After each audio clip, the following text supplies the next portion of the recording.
Professor Jessica Ibarra Ramonet, Regional Dean of Ensenada and Tijuana Campus, CETYS University. Mr. Gustavo Vildoso Ramos, President of the Instituto Educativo del Noroeste, AC YENAC. Presiding this event, Dr. Fernando León Garcia, President of the CETYS University System.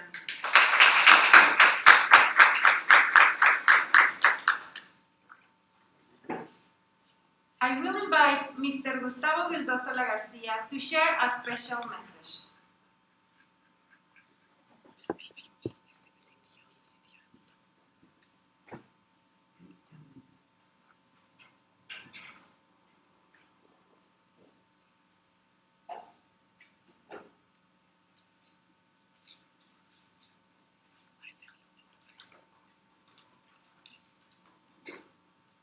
Good morning, everyone.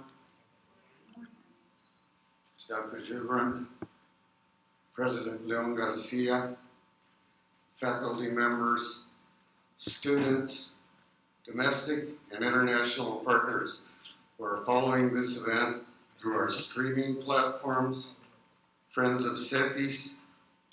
Good day, everyone. It is always a pleasure for me to visit this beautiful campus, especially in light of such an important occasion. I think it is only fitting that Ensenada, the flagship of CETYS internationalization efforts, would be the campus to host such a distinguished personality, an expert on global academia, and someone with extensive accolades pertaining to international education. With this event, we start wrapping up what has been a very intense week, full of conferences, academic panels, student-led events, building dedications, among other things. During last Monday's event, President León Garcia led us through a trip down memory lane in which we remembered our founding fathers and a number of individuals who were instrumental in creating this institution.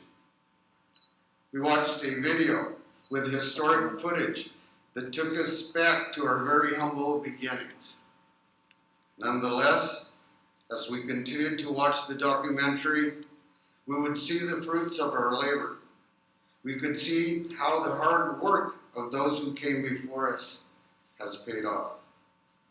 We could see the CETYS that we are today, and we grasped the notion of the CETYS that we aspire to be. A sense of pride was in the air, no doubt. I've often said that the DNA of our founders is embedded in the character of our institution. I would like to stress that again. We are a living testament to those brave women and men who more than a century ago trekked into the arid lands in search for a better life. Those bold people that settled made a conscious decision to brave the infamous Mexicali heat and to weather the elements, to challenge the desert, to challenge the adversity, and worked the land with blood, sweat, and tears to claim the opportunities the border region represented. So as we celebrate our 60th anniversary, we are pleased to say that the essence of our past is embedded in the character of our faculty, students, and alumni. We need only to remember how we faced adversity, survived earthquakes, tackled pandemics. We have faced off numerous challenges that have been thrown at us only to come out stronger and bolder. And here we are, standing proud, full of energy, desire, and commitment, revitalized and ready to take on the challenges of the future to honor the roots of our past. Those of us who have had the opportunity to attend this week's events are energized by our institution's long list of accomplishments, even amid a very challenging 2 years. We are proud of what we have achieved and certainly enthused at the prospect of things to come. I thank you all, the dedicated men and women of CETYS University, the faculty, the students, the staff, the academic deans, and the administrative staff, our care and maintenance staff, and support personnel. This would not be possible without you. CETYS would not be what it is today were it not for you and all that you do. So happy 60th anniversary. Let us all rejoice in the fact that we are doing the Lord's work, and modesty aside, I think we're doing it extremely well. Felicidades.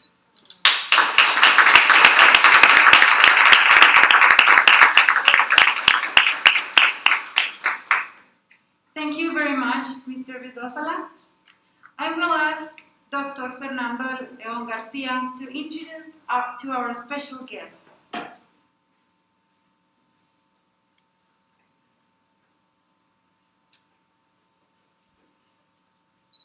Good morning to all, and I hope that you have been following the celebratory events of our 60th anniversary.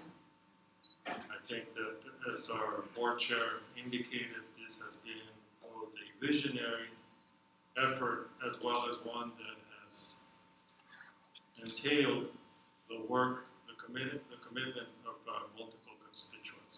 Thank you for joining us today. Thank you for being here face-to-face or in cyberspace as we continue to celebrate the 60th anniversary. And of course, what better way than to continue the celebration with Dr. Calderon's presence today. Before I introduce him, I'd like to just supplement some of the things that our board chair covered in trying to do justice to those who were the visionaries of this effort. I'd just like to mention a few names. Ignacio Guajardo, Héctor Sala Quiroga, James W. Stone, Roberto Correa Guizamaniego, Mario Hernández Maitorena, Alonso Escarparada, Eduardo Castro Riddle, Leandro Leal Marroquín. The majority are not with us. I think one, maybe two are still with us. But their leadership led very quickly to others to join the effort. You'll relate to some of the names when you think about La Costa, Tijuana, Ensenada, José Fines Moreno, Ignacio Sarabia, Armando Gallego Moreno, Rodolfo Nelson Bárbara, Gustavo Vildósola Almada, Gustavo Vildósola Castro, of course related to Gustavo Vildósola Ramos. As I kid with our board chair, there should be a fourth one then on the way. So, just for continuity purposes. But in any case, this is an effort that started with 52 students. Mexicali rented building that then extended at the petition and with the help of leaders in Tijuana and Ensenada. 1972 in Tijuana, 1975 in Ensenada. Of course, the board acts as a whole, but as a whole, they need leaders. So, as a testament to that leadership, I'd just like to mention the board chairs: Ignacio Guajardo, Héctor Sada Quiroga, Carlos Postlevay Dugagon, Juan Ignacio Guajardo Raiza, and now Gustavo Vildósola Ramos. I think that the founders, of course, envisioned something of quality that would provide access, that would develop the whole individual, that would impact the economy. But sometimes we reflect as to the magnitude they imagined when this effort was being carried out. We now have 8,000 students. We not only serve students in each of the 3 cities, we serve primarily in the northwest of Mexico. Many of our alumni are throughout Mexico in 26 different countries. We even have about 8% of the total undergraduate student body coming from Southern California. We We have 73% of our full-time faculty with doctoral degrees, 65% of the graduating students in each cohort, the most recent cohort, the one in June, have gone abroad. And mind you, in the case of Campus Ensenada or Ensenada campus, over 80%. Is that correct, Scott? Yeah, over 80%. And in terms of employability, even with pandemic, the average the last 5 years has been around 95% on average, which means it has been higher, it has been lower, but the average is about 95%. So I think, as our board chair said, I think we're moving in the right direction. I think we're doing something right. And as a result of that, we have also been able to achieve accreditation, institutional accreditation in the US with Western Association of Schools and Colleges, accreditation of our business programs with ACDSP, accreditation of engineering programs with ABIT, as well as beginning to show, although we have been historically a teaching institution, we are now showing up in the Times Higher Education impact rankings as well as QS. So we're going through a transformational process. I think that as we move forward, we need to be thankful of what we call the CETYS community. Professors, staff, support personnel, our board members, our alumni, the community. Because as we tend to say, CETYS is for and by the community. In a year in which we have faced a pandemic, and there's a lot to say on the pandemic, I'm sure Dr. Jubran will make a few references to that.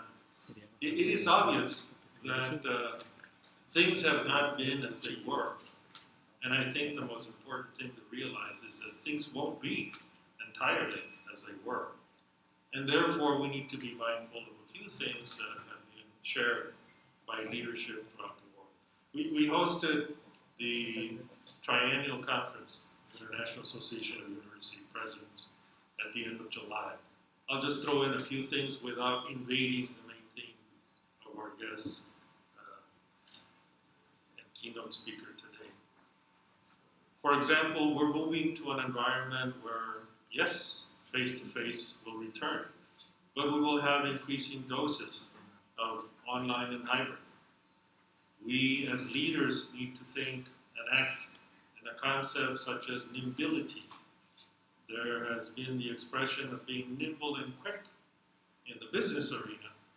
Here is nimbility in the sense of also being mobile, very quick in what we do, very strategic in what we decide. Bifocal leadership. And in an environment where we have had to operate with universities without students and promote study abroad without mobility, there are many things we need to be mindful of. Another thing is that we've been more sensitive to inclusion. In particular, how is it that we cannot tap women leaders? And also to try to identify, serve, and develop talent, or what some refer to as the lost Einsteins that we have in each community.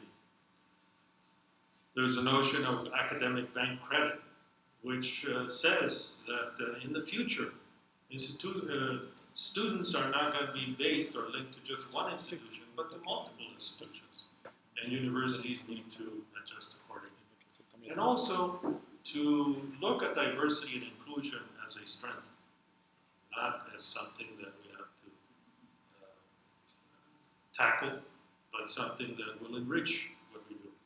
And of course, the last thing also, among others, is that from what we call universities, we need to move towards local multiversities.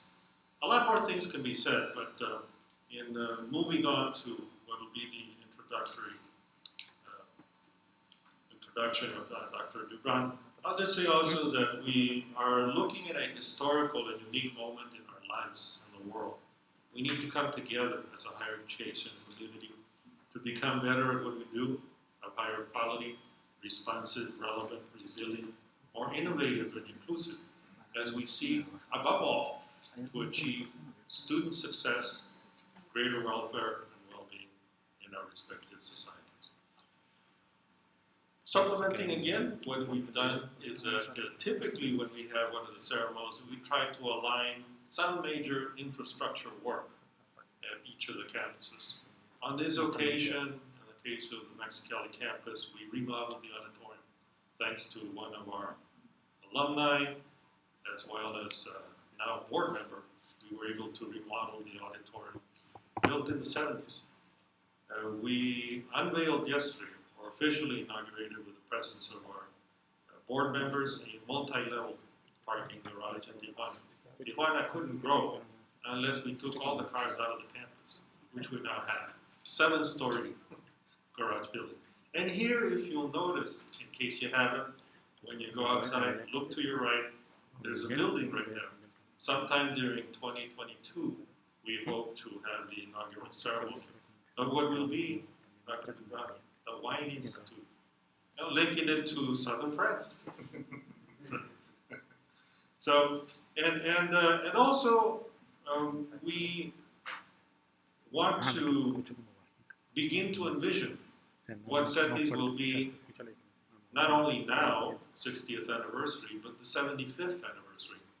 So with the board's blessing, we have begun working, and we hope to unveil sometime in 2022 what we are calling CETYS 2036, which seeks to position the institution as one that offers or is distinctive because of its transformative experience, culture of innovation, significant impact towards the community, and national and global outreach. So I think that as we talk about a CETYS that has passion that inspires and leadership that transcends, what better moment than to now introduce our special speaker keynote for today. Dr. Carl Jubran is founding president of the American College of the Mediterranean in southern France, in Aix-en-Provence. ACM is a liberal arts college with campuses in France, Spain, and Morocco. You pick multiple cities. From 2012 to 2016, he served as the president of the Institute for American Universities, which is a study abroad consortium, very much like what we're trying to develop here in Ensenada. This was founded in 1957 by American diplomats in France. From 2001 to 2011, Dr. Jubran was a tenured professor in linguistics and vice provost at another partner university, University of San Diego, La Católica, where he led the university's internationalization efforts. And as we've had further conversation, we noticed that we have common colleagues that we interact with. He holds 2 master's degrees in history and literature from NYU, New York University, and La Sorbonne in Paris. He also holds a PhD in comparative literature from the University of California, San Diego. He is fluent in Arabic, French, Spanish, and English. You pick Hitler's. His research interests and publications include Mediterranean studies, post-colonial studies, and the relationship between Europe, North Africa, and the Middle East. Dr. Jubran has worked extensively on several international boards in organizations such as the World Affairs Council, NAFSA, the Forum, and is currently the president.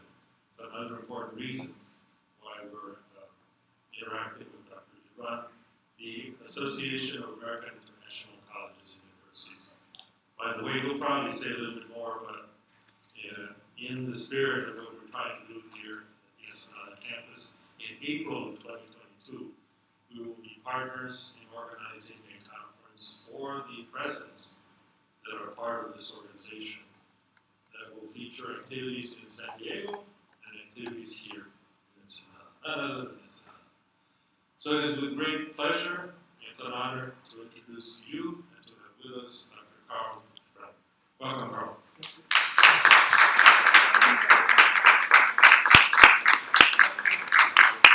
I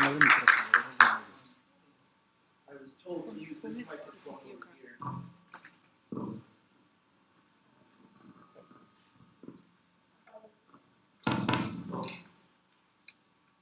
here. Mejor así? Okay. Thank you, President Fernando León Garcia. It's a pleasure to be here. A special thank you to Board Chair Gustavo Dosola. Thank you for having us. Every time I come to Mexico, I speak with colleagues in the U.S. and I remind them that there's nothing that compares to Mexican hospitality. So thank you very much for the bienvenida acogedora that I've experienced the last couple of days. We have a beautiful campus. This is a first-rate institution. It's a real pleasure to be here with you today.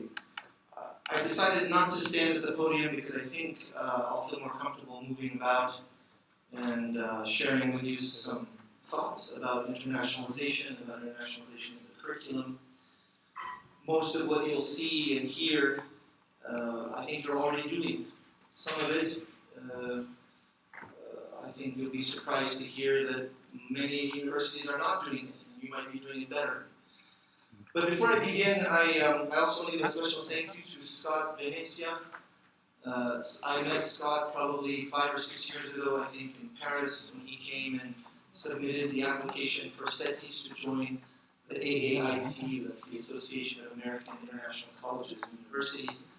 I preside over that organization today as the current president. We were thrilled to approve CETYS as the only university in Latin America to join the AAICU. It's still the only university in Latin America. Most universities in the AAICU are European and Middle Eastern universities, and one in Sub-Saharan Africa. The AAICU is a consortium of 27 different colleges and universities. The first one was the American University in Beirut, built in the 1880s, as you might know. And then the American University in Cairo joined, and then Paris and Rome, and the list goes on and on. I think it's fitting that we're here today to celebrate CETY's 60th anniversary. I know you've gone to great lengths to internationalize your campuses. By nature of where you are, I think you're already a very international campus, and I think it holds you in good stead to do great things for your students in the future.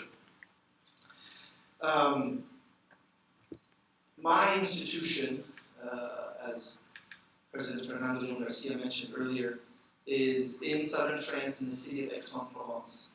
There's a reason it was set up in the late 50s. In 1957, a group of diplomats from Washington, D.C.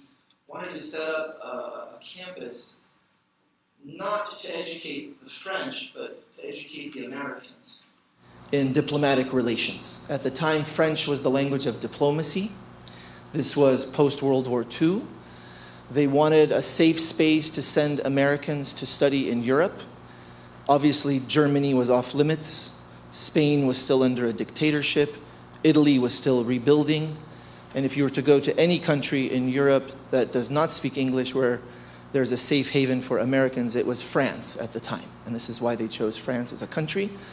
They chose southern France because of its welcoming nature to Americans, and also because it housed the largest university at the time in France. And it's still the largest university system in France, in the Aix-Marseille system with over 80,000 students. At any given time in the town of Aix-en-Provence, there's probably 40,000 French students walking around the city. This is one of the reasons our institution, the American College of the Mediterranean, has such great success in attracting American students there, because they are surrounded by so many local students.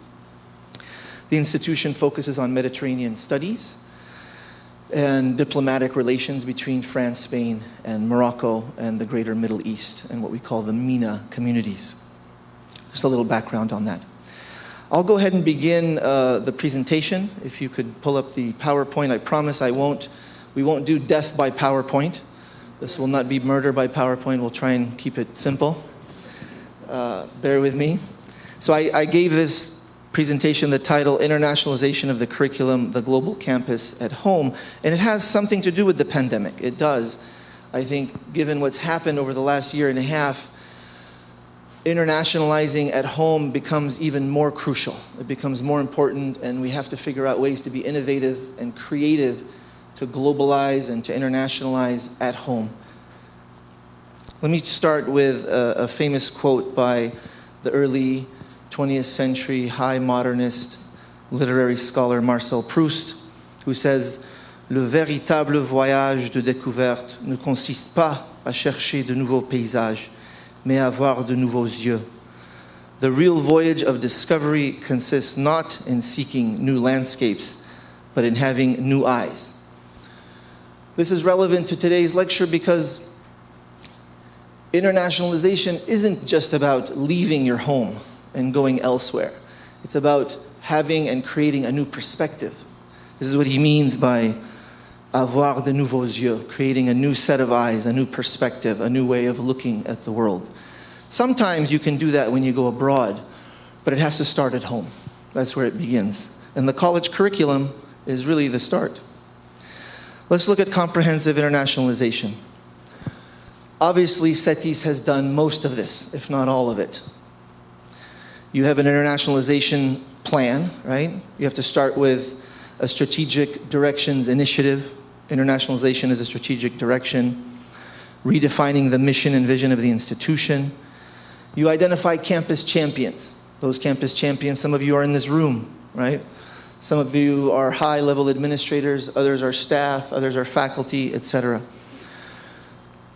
The important role of faculty. As I discuss the curriculum in a moment, the curriculum cannot be managed without faculty.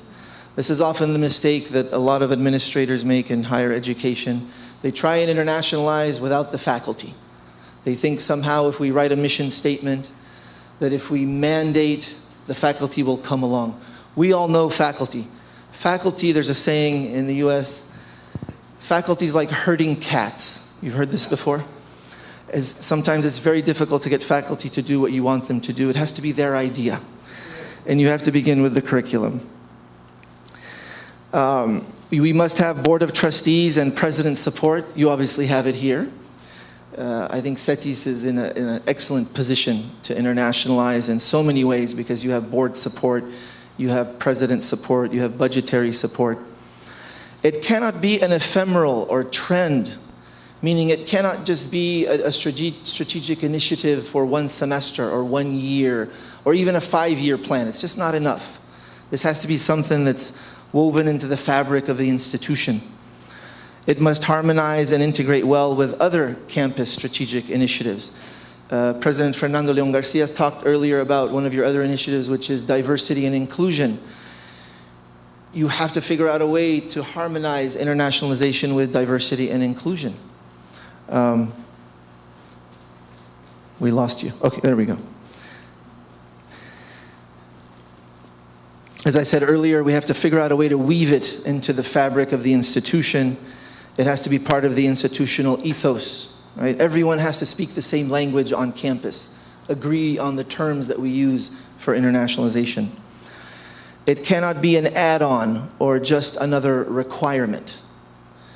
If you tour as many campuses as I tour during the year, whether it's in Europe, the United States, Latin America, you see banners on campuses, all kinds of banners that tout how their students are global citizens. Have you met a global citizen yet? I haven't met a student yet who's a global citizen. But they're aspirational and they would like to be global citizens, but we're not quite there yet. But the banners are everywhere. Every campus from Sarah Lawrence University in New York to Gettysburg College in Pennsylvania to the University of San Diego, banner after banner. We are creating global citizens, et cetera, et cetera. And it is a noble cause. It's a noble venture, but there's still a lot of work to do. It must become part of the campus language and culture. These are the champions I was talking about earlier. It has to be faculty. It has to start with faculty. It has to have the staff support and, of course, the administration. The administration is crucial because the administration controls the purse strings. The administration controls the budget. But it has to begin with the faculty. It has to have faculty support. Can you go back? Yes. So faculty must be included in the discussion. It'll never work with a top-down approach. At my former institution, the University of San Diego, The president's office was a very well-intentioned office, great leadership there, but it took time, it took a long time for internationalization to take hold because the faculty were not consulted. Faculty committees were not involved. The academic senate was not involved. The academic assembly was not involved initially. And so when I came on board, one of the first things I said is, we have to go to the academic assembly. We have to get support of the academic senate. Then we'll go back to the president's office. Creating faculty partners on campus. I'll talk about that in a moment. Faculty have so much to offer the campus because they themselves have this experience. They've traveled abroad, they've taught courses, they've attended international conferences. They bring back this knowledge to campus. Of all the things we can do to internationalize a campus, and I know you do it here. You bring in international students, you bring in international faculty, you send faculty abroad, you send students abroad, but the curriculum is the most important thing. As I began with the first quote by Marcel Proust, the curriculum is what's going to change the perspective of students. I don't know why it keeps doing that. It's going to change the perspective of students before they go abroad. The curriculum has to be the punto de partida. You have to begin with the curriculum. The curriculum stands alone as the most integrated and comprehensive approach to campus internationalization. Why? Because it touches every single student and every faculty in one way or another. Faculty cannot opt out. I remember speaking with faculty in the STEM areas, engineering, physics, biochemistry, marine biology, etc. These are faculty who used to come to some of the workshops I would put on, and they would say, well, internationalization is for everyone else. It's for everyone in the humanities. It's easy to internationalize in international relations, political science, history, art history, anthropology, sociology. But the STEM fields are difficult, they say. It's impossible. I don't know how to internationalize my course. I'm a physics professor. And these are the obstacles that we faced, and we still face them on most campuses because the STEM fields, there's a bit of resistance in the STEM areas to internationalize their fields and send students out. So if we can't figure out a way to send our engineering students to do a study abroad program or an international program for a semester, a year, or a summer, then there has to be a way to internationalize the curriculum at home to expose them to international experiences. And I'll get to that in a moment. The key to comprehensive internationalization of any campus is how the curriculum is informed by all other international activities. Let's look at those. So I'm sure you have colleagues already on campus with international expertise. In some cases, I've seen universities develop something called an international expertise database. So it's a college database on your campus that has a list of all faculty and their international expertise, where they have been, where they have traveled, how many papers they've published at international conferences, how many languages they might speak, their connections to colleagues in China, other parts of Latin America, Europe, the Middle East, etc. Fulbright Scholars. The Fulbright program has lots of opportunities to bring people to campuses. Your visiting scholars, if you have visiting professors who come and teach for you. Visiting students, these are the students who might come from other campuses here, other parts of the world. And obviously, the study abroad programs, right, that enhance the curriculum. But again, I would hesitate to send any students abroad until we prepare them at home. That's sort of the idea. And then I'm sure you do a lecture series. Most campuses have rather sophisticated lecture series, and they bring international scholars who talk about international experiences, conflicts, peace and conflict resolution, etc., etc. One of the ways to integrate internationalization into the campus and into the curriculum is through some of the activities that are done on your campuses, service learning programs.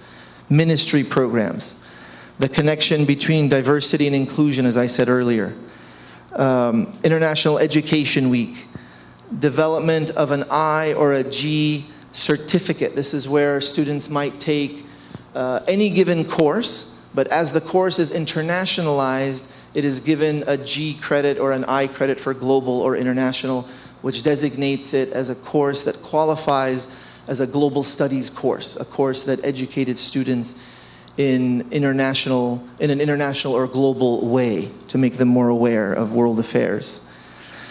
Internships at home and abroad, and of course faculty international research. Sometimes difficult to accomplish because it requires funding. Faculty international research requires a budget to send faculty to do research in other countries, to reach the archives in Egypt or go do marine science in the Mediterranean. No easy task. Faculty grants. If your campus doesn't have faculty grants, I would encourage the development of faculty grants in one way or another. There are government grants, obviously. There are institutional grants. Some of this comes from donor relations. On my own campus, we have donors who give specifically for faculty research grants because they understand that if the faculty don't get out and do international work, the students will not benefit from the faculty in the classroom trying to internationalize the curriculum. International collaboration between faculty. Faculty working on publishing a paper with a colleague in Alcalá de Henares or a colleague in Hong Kong, working on some scientific research, some humanities research, etc. Defining internationalization. Sometimes I have conversations on campuses and I realize that people aren't speaking the same language. And as a linguist, I'm very troubled by this. So you ask a faculty member their definition of internationalization, and you walk down the hall and ask another, and they're not saying the same thing. So a common language is necessary. Everyone has to agree on what it means to internationalize the campus community. You have to clear up confusions and misconceptions. This is probably the most important thing here is internationalization versus globalization. There seems to be a disagreement on most campuses between these two terms, which one to use, which one is preferable. And I'm going to dig into that a little bit deeper here and see if you agree. Let's go back here. And of course, identifying the most important themes. Internationalization on the CETYS campus is going to look different than internationalization at UC San Diego, for example. Internationalization versus globalization. Let's look at this. This is economic globalization. Many faculty in certain fields prefer globalization, but let's look and see why. And if this is the correct term to be used on your campus.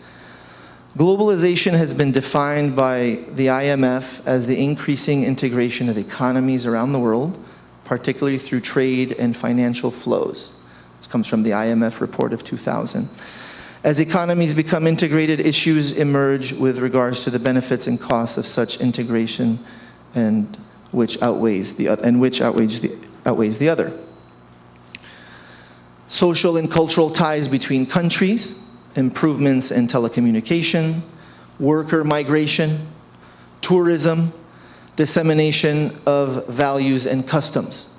To a certain extent, we just have to define whose values and whose customs are being disseminated in globalization. Usually, it's the hegemonic powers who win when it comes to globalization.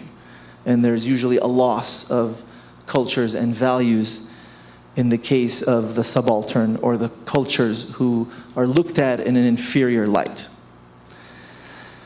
The negative impact of globalization, this is something that the Marxist scholar at Duke University, Frederick Jameson, calls product of late capitalism, right? The hegemonic powers dominated by Western culture. So globalization tends to be dominated by Western culture. So it puts globalization in the field of dominance. Let's look at internationalization. Internationalization In contrast, this term does not refer to an increasingly homogeneous or global culture, but rather denotes cultural or social relations citizens may be making internationally. Internationalization is more balanced as it allows each nation to dictate the terms of its international agreements. There's a real emphasis on solidarity with internationalization, not competition, right? Let's get back to the curriculum. How do you internationalize the college curriculum? What is the role of faculty, and what do we mean by course content? Very simply, the syllabus. The college curriculum is, very simply put, it is the course content. It is what is taught in the classroom. This is getting very specific and granular at the academic level. This is where faculty will struggle in sitting down to do what they loathe to do, which is revise their syllabus, right? Revising the academic syllabus to include international themes. For example, if you are a physics professor and you come to the meeting and you say, it's very difficult for me to internationalize my course because I don't teach history, I don't teach international, I'm teaching science. Well, science is innately international. Science by nature is an international study. Science, mathematics, engineering is done all over the world. Including examples and articles and readings and case studies from international experts is one of the ways to simply internationalize a course through content. On my own campus, I challenged the faculty to internationalize their syllabi by including, at the very least, 30% of the course content to include issues of race, class, and gender on the international level. When I was at the University of San Diego, we were a little bit less, between 25 and 30%. And I was hoping to reach 50% by the time I left. There's still resistance. There's resistance because internationalizing the curriculum requires a real intentional effort to research. The faculty has to research on their own who writes the best articles, the best case studies from various countries to introduce these to the students. What will the student outcomes be with this new syllabus, with this new course content? What are we trying to prove? Why do we want to internationalize? Why does anyone care? Why does it matter so much? And these are questions students will ask. I know they've asked me before. Why is this important? And I say to them, let me share some perspectives from Edward Said with you and see if you agree why internationalization matters. This comes from his book, Culture and Imperialism. And it's a long quote, so bear with me. He says, no one today is purely one thing. Labels like Indian, or woman, or Muslim, or American are not more than starting points, which if followed into actual experience for only a moment are quickly left behind. Imperialism consolidated the mixture of cultures and denies on a global scale, but its worst and most paradoxical gift was to allow people to believe that they were only, mainly, exclusively white or black or Westerners or Oriental. Yet just as human beings make their own history, they also make their cultures and ethnic identities. No one can deny the persisting continuities of long traditions, sustained habitations, national languages, and cultural geographies. But there seems to reason, except fear and prejudice, to keep insisting on their separation and distinctiveness, as if that was all human life was about. It is more rewarding and more difficult to think concretely and sympathetically, contrapuntally about others than only about us. But this also means not trying to rule others, not trying to classify them or put them in hierarchies. Above all, not constantly reiterating how our culture or country is number one, or not number one for that matter. For the intellectual, there is quite enough of value to do without that. So what is he saying here? There certainly is value in difference, as most of us have experienced in the last 30 years. International education has always been concerned with difference. My challenge to you is, I'm not sure that's the way to approach international education. Difference is a way to begin. And what he says here, what we can't ignore is obviously there are differences. Obviously there are different languages, there are different cultures, there are different cultural practices. But to only highlight the differences ignores the ability for us to create solidarity among nations.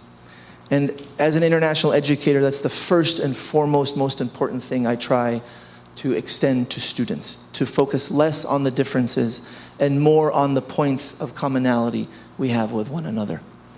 I will stop there and take questions. Thank you.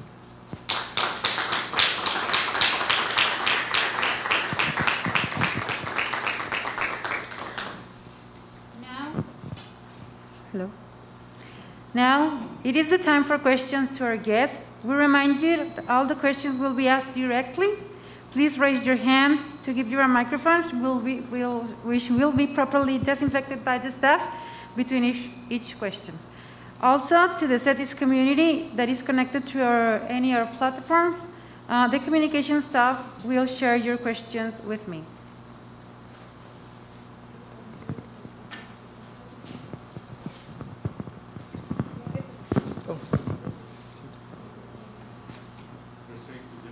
Oh, to get comfortable. Okay.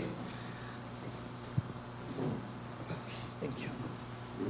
Unless, of course, you want to face yourself. No, it's okay.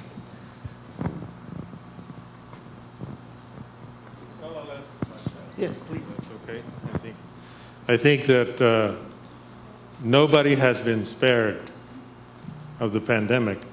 So can you share with us some of the things you've observed at your own institution that you've had to adjust in order to provide continuity of education? You know, either ACM or IAU on the one hand, and then some general things that you observe on a go-forward basis. There are those who say that this will eventually pass, and that we'll probably recover in terms of the millions that were moving around the world. Not sure of that, but so what has been your experience? What are your thoughts? What can you share with us?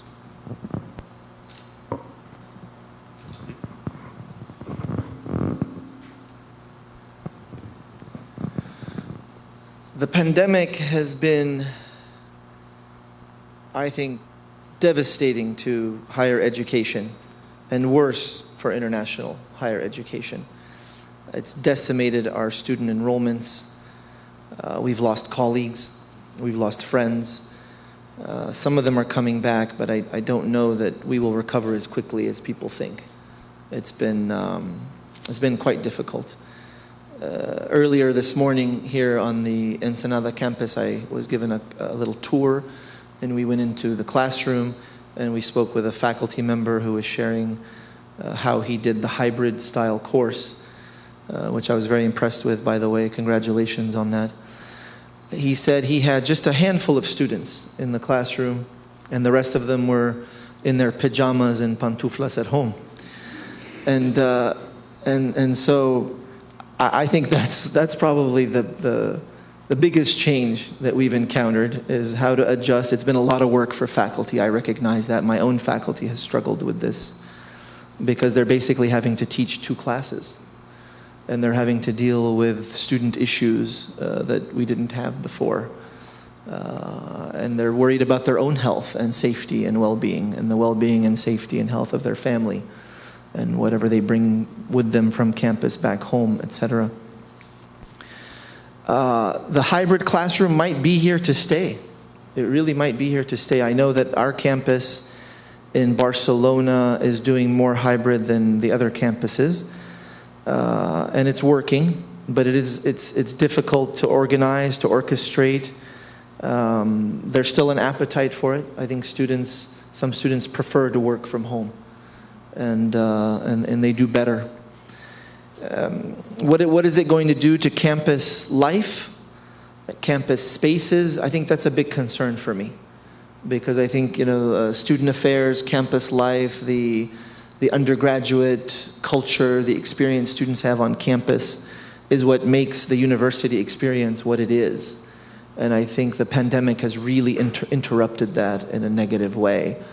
I have children who are teenagers, one's college aged, and I know their own experiences have been very difficult these last 18 months, taking courses online and not being with friends and colleagues and comrades and in the classroom and enjoying what is the college space, right? The pandemic hasn't, I think it's not going to go away anytime soon. I think we're going to be in the pandemic for at least another 2 years. I think we have 2 difficult years ahead of us. Economically, I'm not sure that what is reflected in the international stock markets is a reality of the average person. And I think we might see the fallout of this in the next few months to a year. And it could have an impact on higher education. So I'm keeping an eye on that. And I don't want to sound negative or doom and gloom when it comes to the pandemic, but I think there's still a lot of work to do.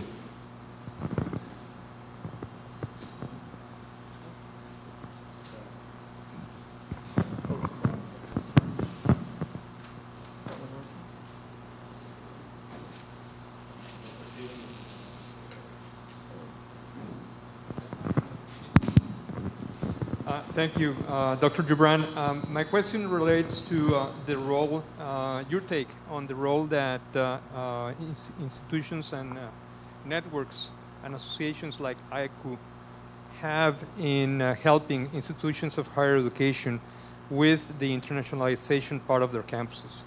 Could you provide some information about that? Absolutely.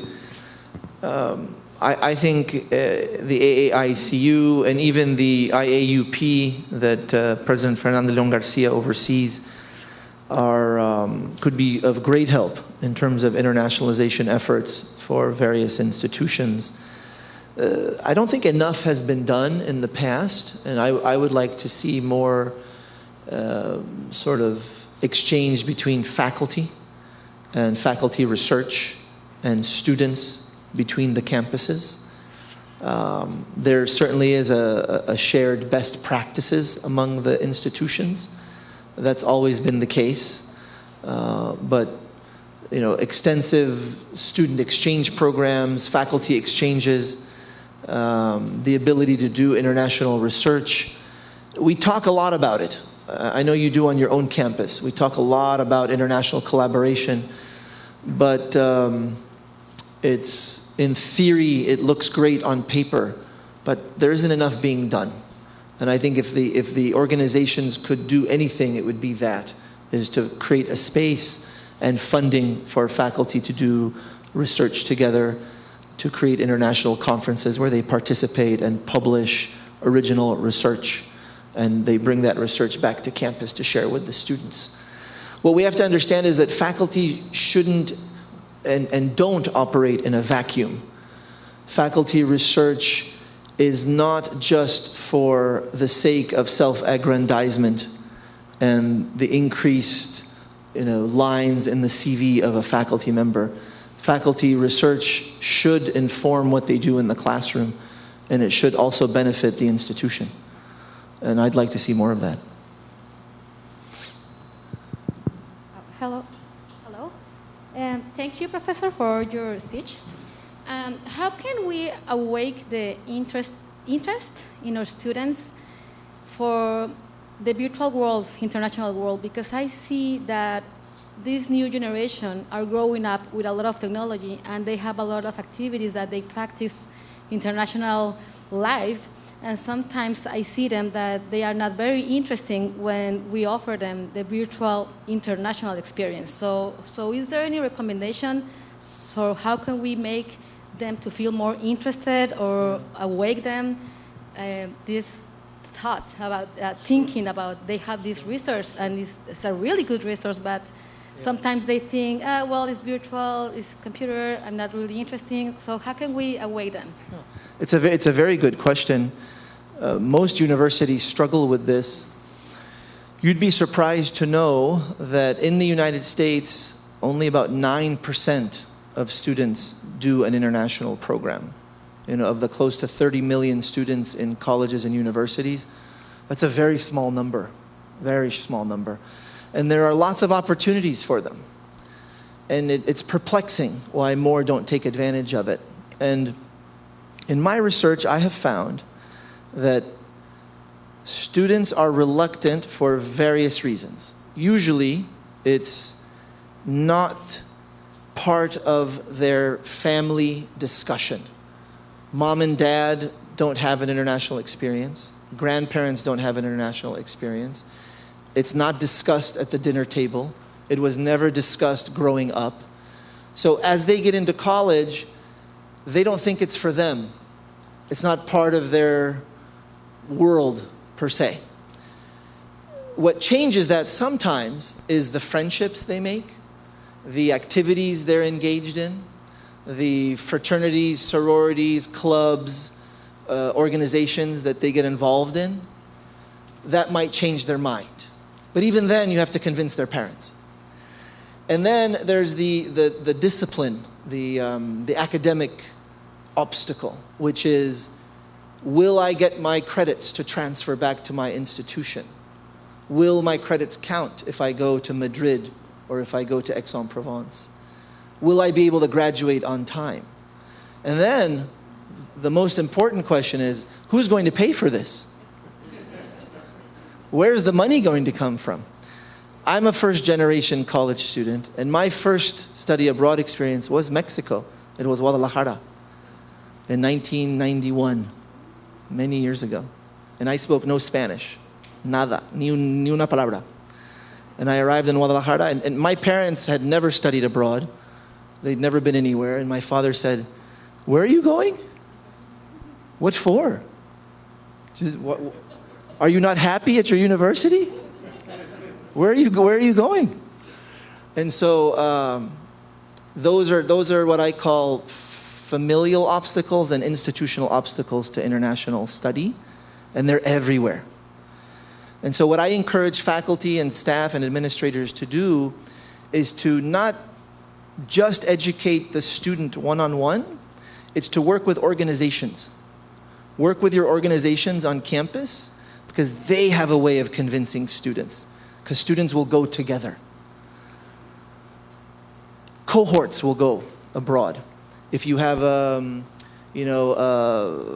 math club, a language club, a fraternity, a sorority, a debate team or something, reach out to them, create opportunities for them, and there are ways that they will convince the students that this is not just part of the college experience, but it is for them. Even though their parents didn't do it, it's time to break that vicious cycle, and it's time for them to move forward and do it. Because we're never going to change the world unless we start doing this more. We're always going to have the same people in the same roles, making the same decisions, and nothing will change. We know this in the United States. The majority of the United States Congress and Senate do not hold an active passport. They don't go anywhere. They don't know the world. Yet we ask them to vote on international relations and acts of war, which is deplorable as far as I'm concerned. How is that possible? That people voting on international affairs have never gone anywhere.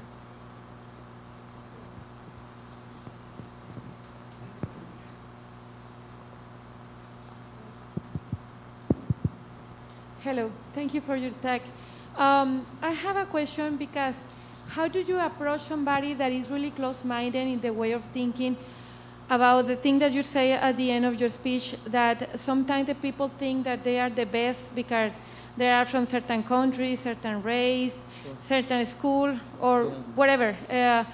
And sometimes the people is really close-minded about that, and sometimes they engage in this discussion with another people, and in social media especially, about they are saying that the idea is the best and the way they are thinking is the best, and sometimes it's really hard to approach these type of people. What is your advice about that? How do you approach somebody that is thinking in that way, so radical? Usually I don't talk to them.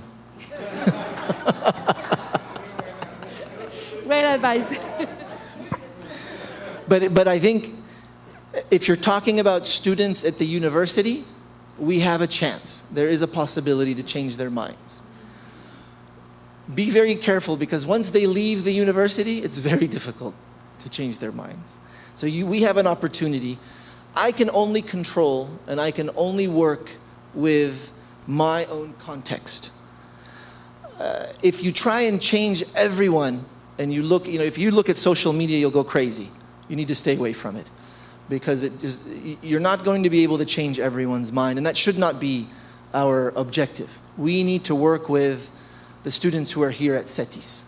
So I would start here. If you have students who are closed-minded here, then I think you have an opportunity to work with them. This is what internationalization of the curriculum is all about. It has to start with the professors. You have to challenge and provoke the students. Provocation at the international level is one of the most effective ways to change students' minds. The problem with study abroad, and I'm a big proponent of study abroad. I advocate for study abroad all the time. But the problem with study abroad is usually you have elite students going to elite programs abroad. So you have a very wealthy student who goes to Paris, France, and shops for Louis Vuitton and Hermes, and wears a beret and eats baguettes and cheese, and they think they're having the French experience. And they ignore completely the delicate and rich and difficult and inconvenient history of France, which is that France was an imperial power, and France has 5 million Muslims living in France, and France has a lot of social problems. And it's not perfect. Even though it's a wonderful leader in luxury brand goods, it can be both, right? Just like I live in the United States part of the year, I live in France part of the year, and I tell people there's wonderful things about the United States, but it's not a perfect country. And we have to accept that our countries are not perfect, and we should be able to criticize the imperfections. That doesn't make me less of a patriot. It just makes me analytical. And I think if you begin with students on your own campus, you have a chance. People on the streets, I'm not sure if they're a lost cause, but especially with the advent of social media, it's become more and more difficult to have open conversations with people because they're in their own world. We read what we want to read and only what we want to read. We're only exposed to feeds that we want to see, so we're not really exposed to anything new. And now we have news channels. I'm not sure if it's the case in Mexico. I imagine it is. You have news channels that cater to one side and the other, and there's no overlap. There's no exposure. The university is really where it happens. Higher education is crucial for that reason. It's the only way to democratize. Democratization in the right way has to happen at the university level. Just last month, something devastating happened in our organization, and it was that the United States pulled out of Afghanistan. And one of the members of the AAICU is the American University in Afghanistan, which is now closed. That university was educating women. 75% of the students were women, Afghan women, who had never attended college. And this was an opportunity for them. For the last 15 years, the American University in Afghanistan was educating Afghan women. Now it's closed. Devastating. But they had a chance, and maybe that chance will come back, but it's gone now. Thank you. Hello. Thank you very much, Dr. Carl. Now we request Dr. Fernanda Leon Garcia, President of the CETYS University System, to acknowledge Dr. Carl Jubran's visit and his valuable participation. Before that, Of course, for sure.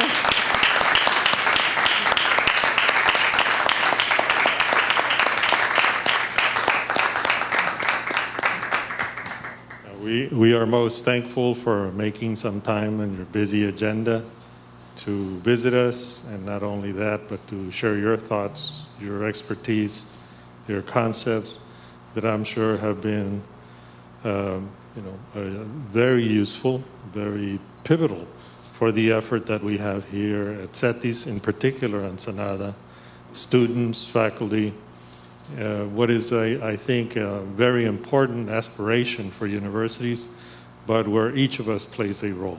It is a team effort. So thank you very much. So, again.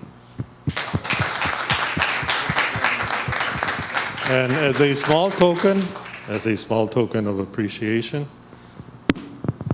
certificate. Okay. So first of all, a certificate. Yes. And a small present. The Mexican hospitality strikes again. I don't believe it's tequila, but I know that you like tequila, so so we'll take note of that, Scott. Yeah? Should I put it on?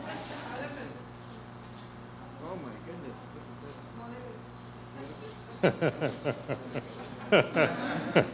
As the weather changes in southern France, you'll find good use of that.